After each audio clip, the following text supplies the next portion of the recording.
Hello again. I'm just coring out some holes in a couple of bins of river sand for some stump carrots, and I'm going to be trying a couple of different ways. I've never done them in river sand before. I've cored out holes before, but that was in regular soil. So I used a bit of ABS or PVC pipe to core these out, and then I'm just going to fill up the holes with a special compost that I've mixed up. But these ones I'll be doing slightly different. With these, I've got these cardboard tubes, which are the inside of shrink wrap rolls, and I'm just going to leave the cardboard tubes in the bin and try and keep them wet all summer and get the carrots to grow in the tubes. This is going to take a bit of time, so I'll come back to you when I'm done.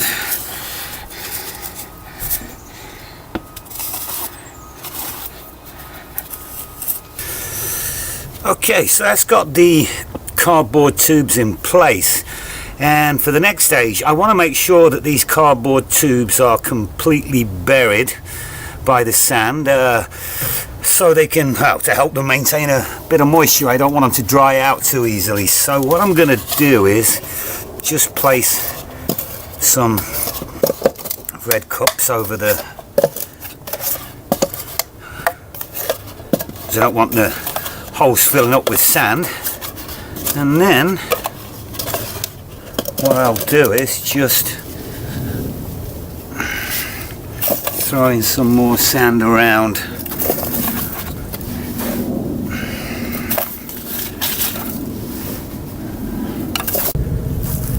There we go. Now we just have to fill them up with our compost.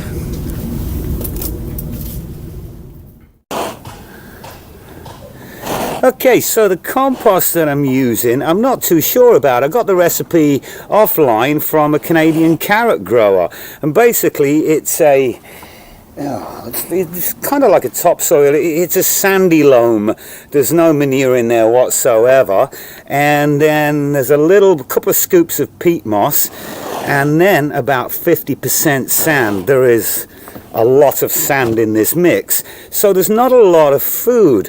But apparently if you've got like little bits of manure and whatever in your mix, it can cause the carrot to fork. And I had some forking problems last year.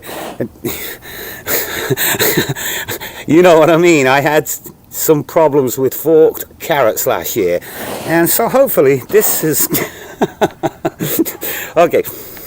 Hopefully this is going to help, and we will. Let's just get it in.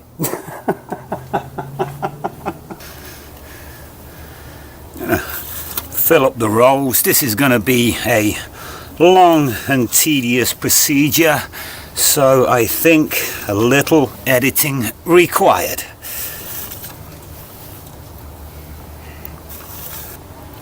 Well, that's got them all filled in, and I've given them a really good soaking. Now, this is not a how-to video, not at all. I have no idea what I'm doing, and if anybody wants to copy me, then more the fool them. This is me prattling around on a Sunday afternoon because I've got nothing else better to do.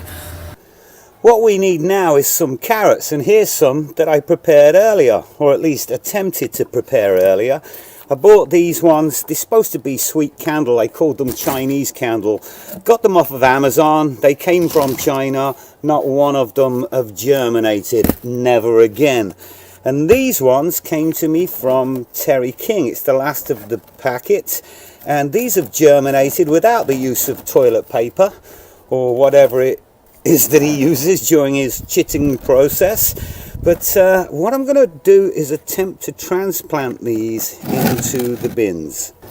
Now, these are very, very small seedlings. I think I only sown them 2 weeks ago, and I'm going to attempt to transplant them. Now, I've transplanted carrots before in beds, but the problem is you're never really sure if they've taken or not, because what you've done is thin them out and then place them in another spot. But we're certainly going to find out this time. Take that out, and I'm going to try and ease them out sideways and try not to break the roots in any way. I think the camera's probably shaking around there, but that's okay. Okay, so here we go. Let's see if they will transplant.